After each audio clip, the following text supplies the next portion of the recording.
அனைவருக்கும் வணக்கம். காலையில் ஃப்ரெண்டோட பேசிகிட்டு இருக்கும் பொழுது என்ன சொன்னான்னா, இளையராஜா ஒரு பார்ன் ஜீனியஸ்டா அப்படின்னா.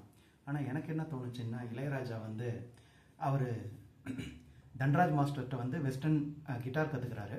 அதே மாதிரி பாலமுரளி கிருஷ்ணா சார்கிட்ட வந்து கர்நாடிக் கற்றுக்கிறாரு. ஸோ அவர் வந்து தன்னுடைய டேலண்ட்டை வந்து அவர் இன்டெலிஜென்ஸாக வளர்த்துக்கிறாரு. இந்த மாதிரி வளர்த்துக்கிறவங்க இருக்காங்க இல்லையா, இவங்களை நம்ம க்ரோத் மைண்ட் செட் இருக்கக்கூடிய பீப்புள்ஸுங்கிறோம்.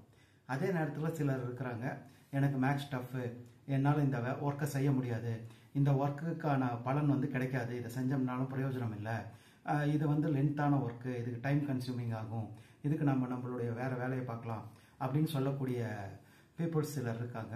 அவங்கள வந்து ஃபிக்ஸ்டு மைண்ட் செட் பீப்புள் அப்படிங்கிறோம், நிலையான மனப்பான்மை இருக்கக்கூடிய ஆட்கள் அப்படிங்கிறோம். எப்பயுமே நாம் வந்து ஒரு க்ரோத் மைண்ட் செட்டில் இருக்கிறது நல்லது. க்ரோத் மைண்ட் செட்டில் எப்படி இருக்கிறதுங்கிறத நெக்ஸ்ட் வீடியோவில் பார்ப்போம்.